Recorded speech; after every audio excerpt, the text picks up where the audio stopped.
And it got worse when Catholics, Anglicans, Methodists, and Presbyterians spread through South Africa.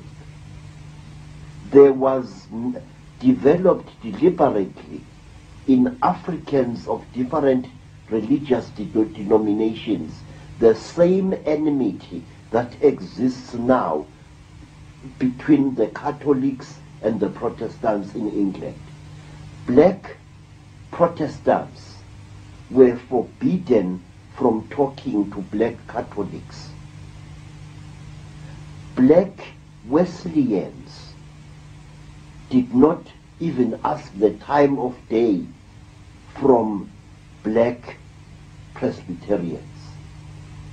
It was such a total chaos, and the only beneficiaries were the missionaries themselves. But let me tell you more what used to be done. Missionaries used to forbid any converted Christian black from having anything whatsoever to do with an unconverted black. Love relationships between so-called heathen blacks and Catholic blacks were forbidden by the missionaries. That was how my father and my mother parted, traumatizing my life even before I was born. My father had been a confessing Catholic, and he fell in love with what was called a heathen Zulu woman. Now, the condition for such a love was that the woman had to submit herself into the Christian faith. And my grandfather, a fierce old warrior, contemptuously refused to have my mother become a Christian convert. I used to kill white men at Isandlwa, and I am not going to allow a daughter of mine to follow the religion of spear food. And say, if in a mission station a church-going black paid court to a heathen black, the church-going black was brutally punished by the missionary, and he was punished in a way which to Africans was horrible. Inside the mission church, there were the pews, the benches on which the congregation sat. But next to the door, just as you entered the door of the church, there were special benches for those Christian blacks who had broken the law. And so, if it was found by the white missionary or the black missionary that a certain person had had anything to do with a heathen, that person was punished in a very terrible way. He or she was made to sit next to the door of the church inside, so that all who entered the church would look at this one and know that here is a lawbreaker who had broken the laws of Jesus Christ. Were you pushed into the Christian religion to start with, CREDO, before the penny dropped, if you like? Yes, sir, I was. You see, after my mother and my father had separated, my mother gave birth to me.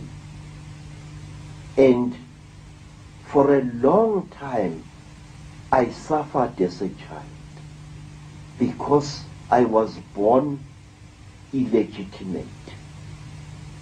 I was called a bastard. I had no rights as a human being.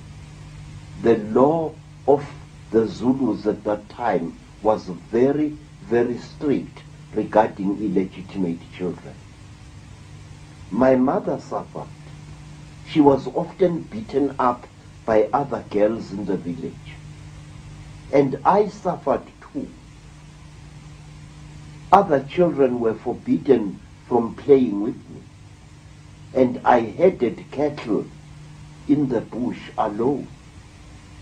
And there, many strange things happened to me which do not concern us here, however. And when I was 7 years old, there came to my grandfather's village a brother of my father's.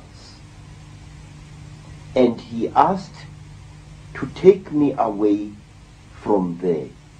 And my grandfather said, nothing could please me more than that this little bastard should be removed from my home. He is a disgrace to my family. And so I was taken by my father's brother to the south of Natal, where I was baptized as a Catholic, and the ridiculous name CREDO was placed upon my head, a name I hate very much, even to this day. I grew up, say, as a Catholic, and we were all Catholics in our home, as most people in Natal are. And then one day, after we had left Natal, my father left the Catholic Church and adopted one of the worst branches of the Christian religion that you can find. My father started following the teachings of an American woman called Mary Baker Eddy. She, who was the leader of the Christian Science Church. Under the laws of the Christian Science Church, you are not allowed to take medicine under any circumstances, no matter how seriously ill you are. And for years we suffered, my half-sisters and my half-brothers and I. We sickened and we were not allowed to take any medicament. We had suffered before under the Catholic Church, having to confess sins every weekend to a priest we could barely see. Sometimes it was so ridiculous that we often created sins against ourselves we had not committed in order to please the Catholic Father.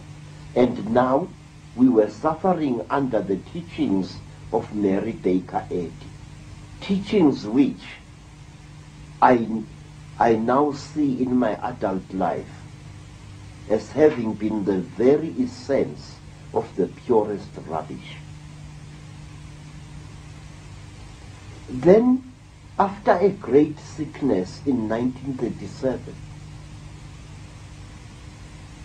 I was taken, during that great sickness, I was taken back to Zululand by my father's brother, Anton. And there I was healed by a man I had been conditioned to be looked upon as a stupid heathen, namely my grandfather.